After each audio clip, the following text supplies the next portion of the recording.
Tá todo mundo vendo? Sim. Sim. Qualquer É coisa. importante, para facilitar, só aquelas pessoas que estiverem falando continuarem com o vídeo aberto, ok? Ok. Pedro, Presente.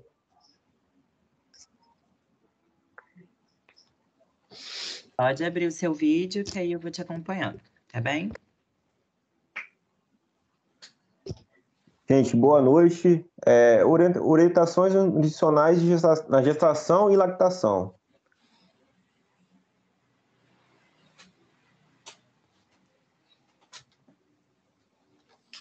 O que é importante para o desenvolvimento? É importante ter uma alimentação adequada, né? Boa, primeiramente durante o período gestacional, ser uma gestação rápida, de boa, sem riscos, né? E pós-parto ter um pós-parto adequado, sem risco nenhum. E questão da lactação, né? Pela amamentação questão do leite, né? Ótimo. Aí, os alimentos que não podem faltar durante esse período são os alimentos ricos em proteínas, né? Peixes, ovos, carne, frango, são leguminosas também, dentre outros, vegetais, cereais, são alimentos que não podem faltar na alimentação do gestante.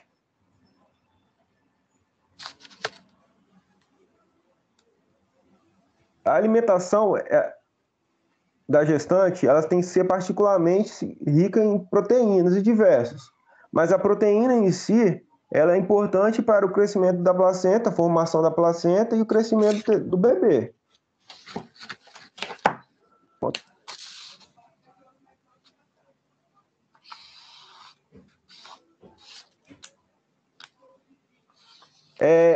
Além disso tudo, a alimentação, qualquer pessoa no geral, né, não só gestante, mas qualquer pessoa, ela deve ter uma alimentação, um cuidado com os alimentos, com higiene, né? A lavagem adequada, a manipulação adequada, porque é muito agrotóxico, muitas doenças que, querendo ou não, pode ser transmitida durante o consumo, né? E podem causar doenças como bactérias, infecções, toxoplasmose.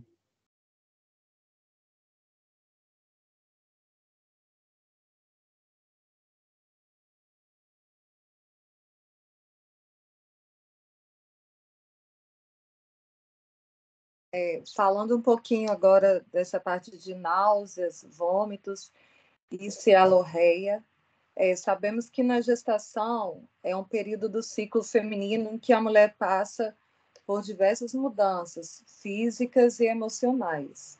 E dentre as diversas mudanças que a mulher experimenta nessa fase, uma das mais comuns são os sintomas digestivos.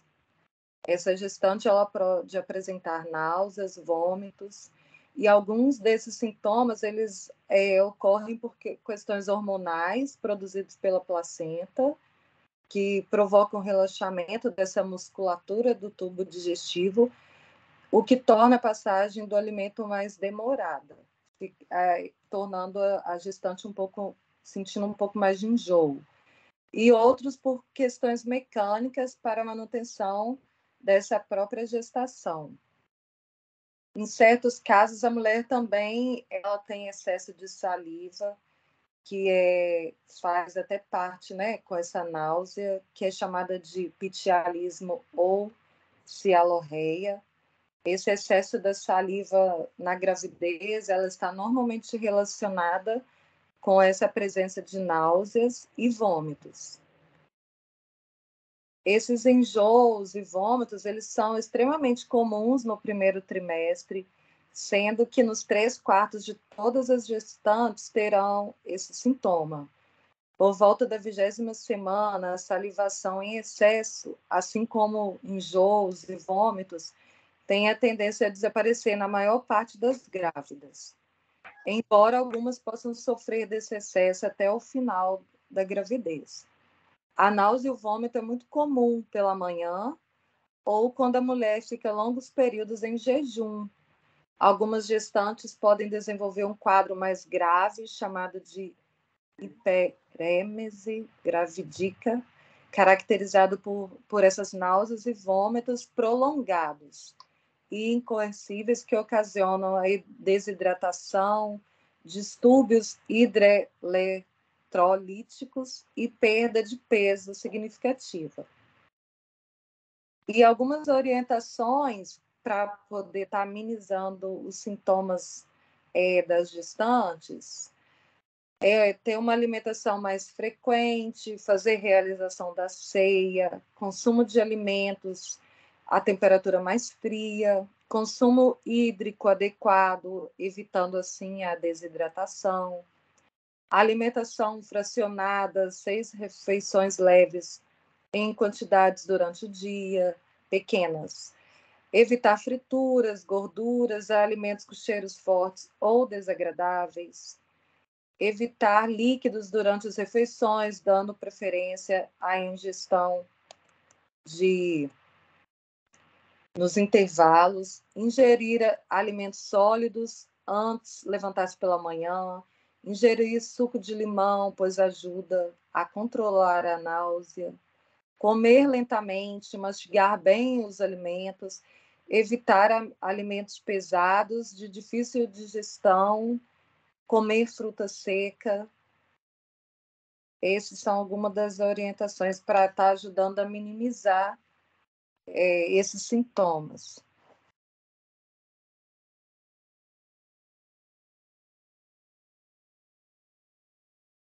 Olá, pessoal, vocês estão conseguindo me ver?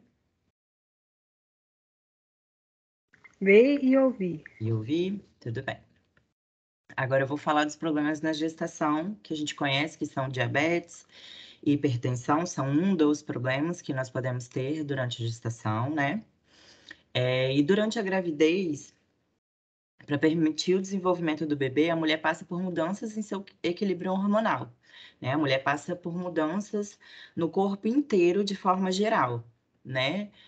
O funcionamento geral do corpo, né?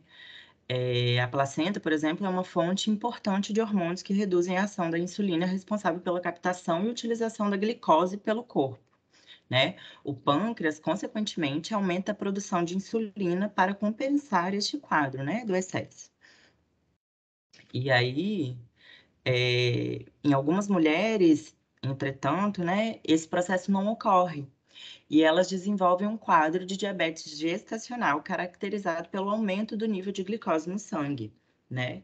E quando o bebê é exposto a grandes quantidades de glicose, ainda no ambiente intrauterino, há maior risco do crescimento excessivo, né?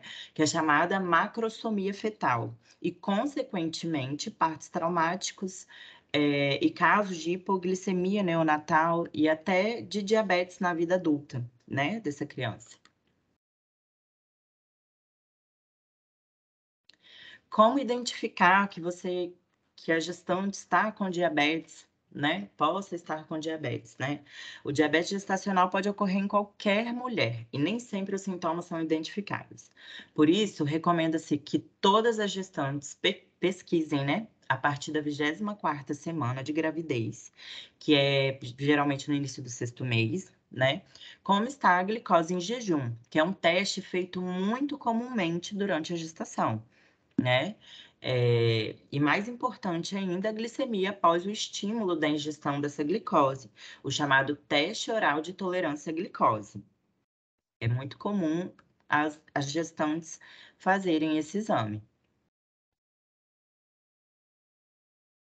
Alguns fatores de risco para desenvolvimento da diabetes gestacional são a idade materna mais avançada, ganho de peso excessivo durante a gestação, né? Aquele ganho que você tem depois que você já está gestante, né? E o sobrepeso e obesidade, que pode ser que você já tenha antes mesmo de engravidar, né? A síndrome dos ovários policísticos, história prévia de bebês muito grandes, mais de 4 quilos, ou de diabetes gestacional, ela pode ter novamente, né? Caso ela já tenha uma segunda, esteja em uma segunda gestação, né? Histórico familiar de diabetes em parentes de primeiro grau, principalmente pais, irmãos, história de diabetes gestacional na mãe da gestante, né? Hipertensão arterial na gestação e gestação gemelar.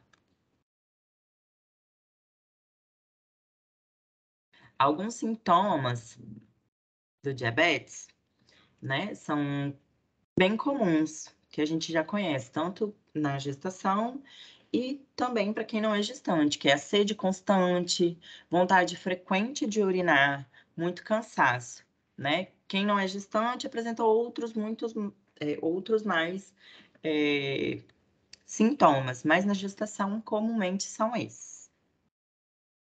Alguns cuidados, né? Que a gestante pode ter. O histórico de diabetes gestacional é um importante fator de risco para o desenvolvimento de diabetes tipo 2. Aproximadamente 6 semanas após o parto, a mãe deve realizar um novo teste oral de tolerância à glicose, sem estar em uso de medicamentos antidiabéticos, né?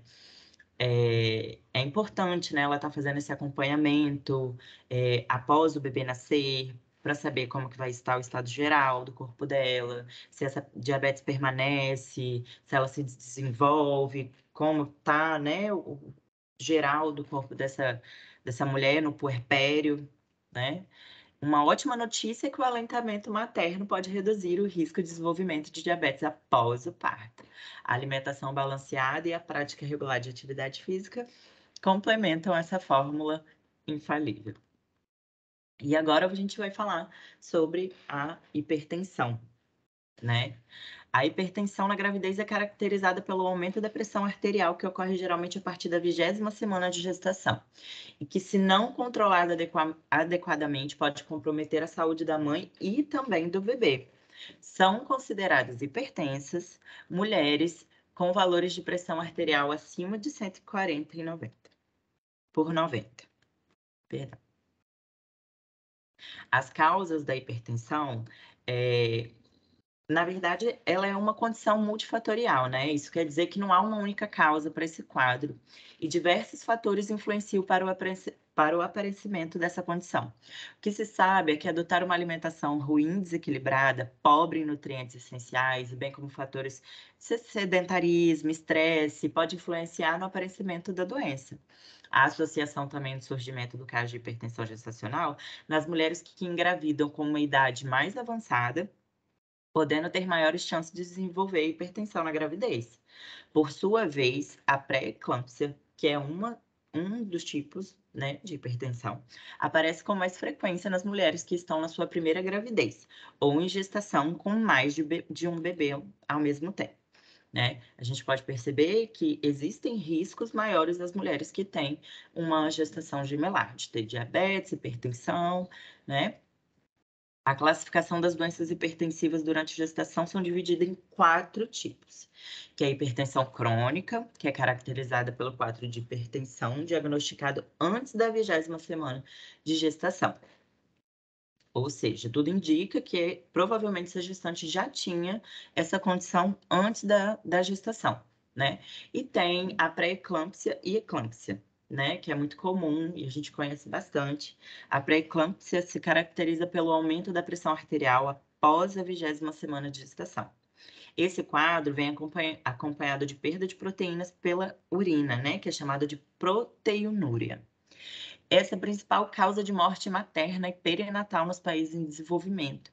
A eclâmpsia são episódios de convulsões decorrentes do agravamento do quadro de pré-eclâmpsia.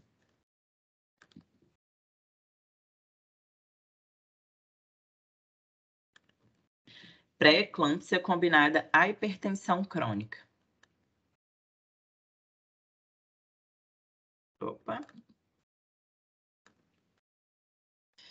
É o aumento repentino da pressão arterial dessa gestante que já apresentava o quadro de hipertensão antes de engravidar. Em alguns casos, esse quadro é acompanhado por perda de proteínas pela urina, né? Que foi o que foi apresentado. E a hipertensão gestacional, esse quadro, a gestante apresenta aumento da pressão após a 20ª semana, muitas vezes no 3º trimestre, contudo, a grávida não apresenta perda de proteínas, né? A proteinúria.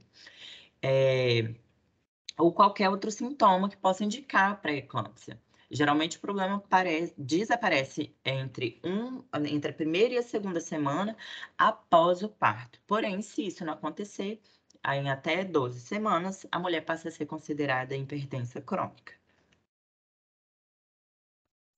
Sintomas de hipertensão na gestação: dores de cabeça, inchaço no corpo, sangramentos vaginais, dores abdominais, alterações na visão, né? Visão turva, náuseas e vômitos, diminuição da atividade do bebê por mais de um dia inteiro, né? Que é quando o bebê fica por um dia inteiro com baixa movimentação, né? Como que a gente pode prevenir a hipertensão? O melhor remédio sempre vai ser a prevenção. E para isso a gestante deve ter bons hábitos alimentares, uma dieta equilibrada, fazer a hidratação adequada, ter hábitos de vida saudáveis. Isso antes mesmo da gestação. Isso quando você está programando engravidar, né? Para que você tenha uma gestação saudável, que seu bebê seja nutrido, como ele deve ser, né? E evitar consumir cafés, bebidas alcoólicas, né? Bem como fumar, repousar bastante e tomar muito cuidado com os alimentos ricos em sódio, que podem alterar ou aumentar a pressão arterial sistêmica.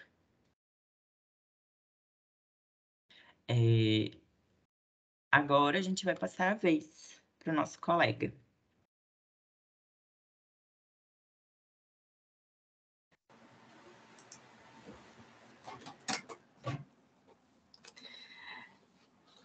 Olá, pessoal.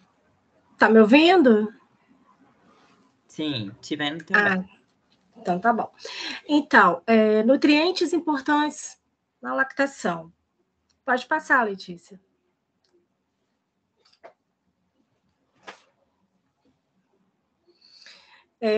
Alimentação para lactantes. O que é preciso consumir durante a amamentação?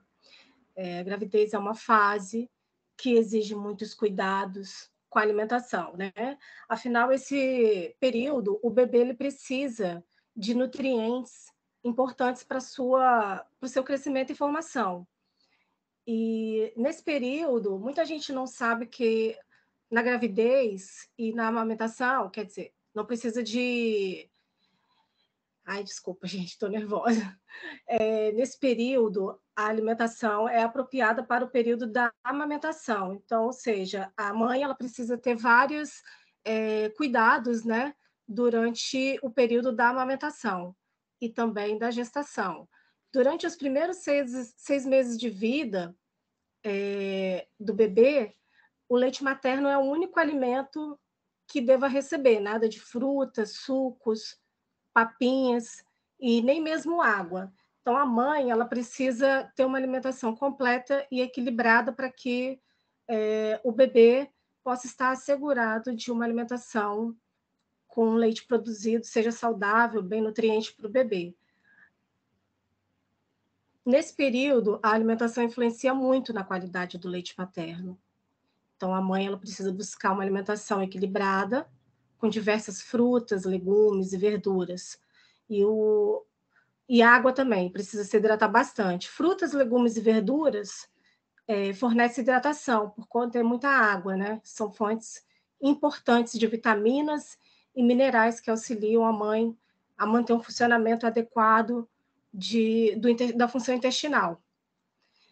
E além desses alimentos, né, vegetais, que são ricos em vitaminas e minerais, é importante também a gestante incorporar as fontes de proteínas à alimentação.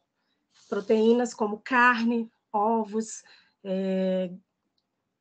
grãos como feijão, lentilhas, grão de bico,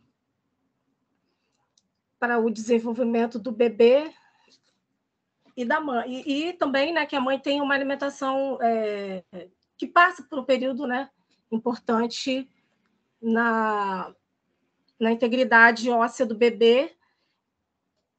O cálcio é uma substância muito importante para a saúde e estrutura óssea do corpo geral, né, da formação geral do organismo, tanto da mãe e do bebê.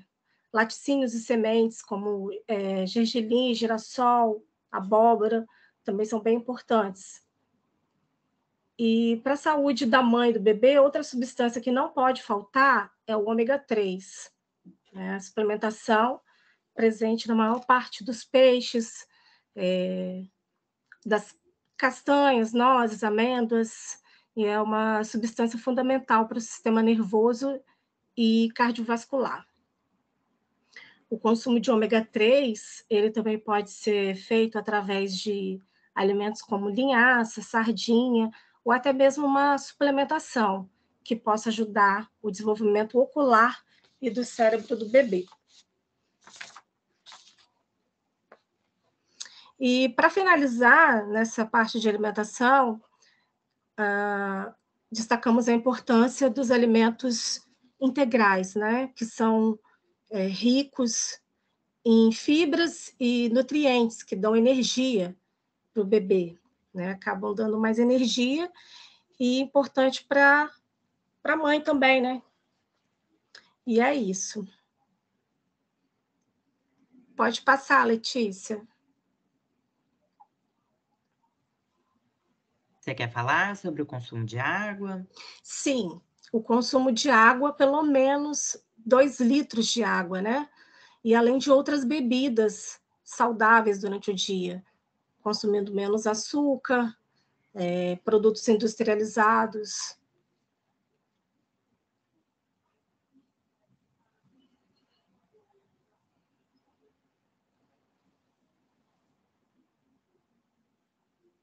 Agora é o nosso colega Guilherme. Obrigada, Nádia. Boa noite, vocês estão me ouvindo? Só queria desculpa te interromper, amigo, só queria te dar uma enfatizada sobre o consumo de água, né? Que a gestante, que a mãe, né? O leite, ele é composto basicamente por água, né? Então, a gestante, a lactante, né? Consumindo bastante água para aumentar essa produção, né? Manter essa produção adequada de leite. Posso falar? Perfeito, Guilherme, pode seguir. Vamos lá. Então, eu vou falar um pouco sobre a alimentação da mãe e o quanto isso influenciaria ou não nas cólicas que os bebês sentem, né, normalmente. Eu fiz vários estudos e isso é um assunto bem polêmico, assim. Tem gente que diz que sim, que interfere, e tem algumas pessoas, alguns estudiosos que dizem que não. Então, isso é muito pessoal, acredito, e muito também dos fatores socioculturais, né, que são os hábitos alimentares locais. Mas que uma coisa é certa é que a alimentação da mãe como um todo influencia totalmente nessa qualidade e na quantidade do leite que é produzido, né? A professora até falou na aula, né? Quem tem uma dieta rica em gordura tende a ter um leite mais gorduroso. Então, esses são os princípios, assim.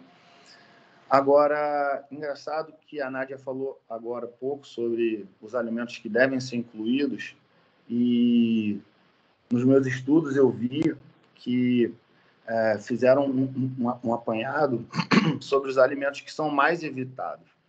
E aí, dentre esses alimentos, o primeiro é o feijão, depois o grão de bico, depois a lentilha. Então, assim, são coisas que são bem, bem contraditórias e tem muita crendice, né?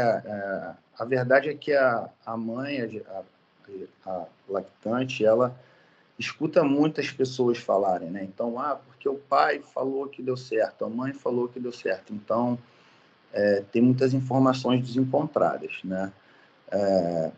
O que acontece é que durante os primeiros dias e os primeiros meses de vida do bebê, essas cólicas aconteçam porque ele tem uma imaturidade do trato intestinal, entendeu? Então, isso é uma coisa que é comum. Então, não é muito sobre um determinado alimento e o quanto que aquele alimento vai influenciar na cólica, né? Então, o que se sabe, assim, que foi o que já foi dito, é que a gestante, a mãe, ela tem que ter uma alimentação equilibrada, ela tem que adotar estilos de vida saudáveis, hábitos, né, alimentares saudáveis, e, assim, não tirar nada de cara do que ela está habituada a comer na dieta dela, do dia a dia, porque não tem essa necessidade. Então, isso é muito mais, como eu disse, uma crendice, né? Então, ela tem que continuar comendo normal, né? Claro que o ideal é que vá ter um acompanhamento nutricional de um profissional capacitado, um nutricionista, para poder ter uma alimentação melhor ainda. E não deixar, né, de cair no sedentarismo, que é um erro muito grande e tem um impacto muito grande também na gestação. E, assim, o importante é orientar também essas mães que não existem alimentos milagrosos, né, que são capazes de aumentar a produção do leite materno como acreditam e como dizem por aí.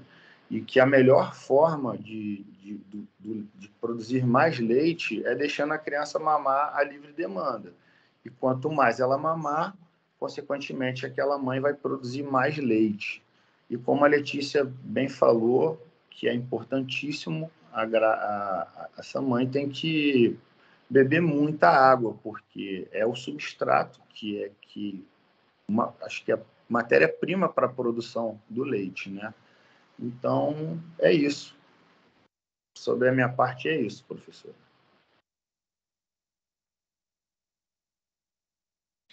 Não existem alimentos restritos, né? Mas existem algumas recomendações, né? Que é evitar o consumo de cafés, né? Bebidas que contenham cafeínas, pois algumas partículas podem passar para o bebê durante a amamentação, né? Outra observação que é muito importante é destacar sobre o consumo, né? De álcool, durante a amamentação, né? Existem os tabus, se passaria para o bebê ou não, né? Os questionamentos, mas os órgãos e entidades de pediatria que discursam sobre o assunto não recomendam a ingestão de bebidas alcoólicas, pois podem alterar o cheiro e o gosto do leite produzido e até mesmo diminuir a produção deste, tá bem? E é isso, estamos agradecendo aí os colegas e as gestantes que participaram do curso aí. Então, não basta só a mãe ter uma alimentação adequada, né? Ela também tem que conhecer das técnicas em relação ao aleitamento materno e reforçar a importância do leite materno para a saúde do bebê. Para a gente dar continuidade sobre o assunto, então agora vai ter um grupo que vai falar especificamente sobre essa questão, para te orientar melhor acerca do aleitamento materno.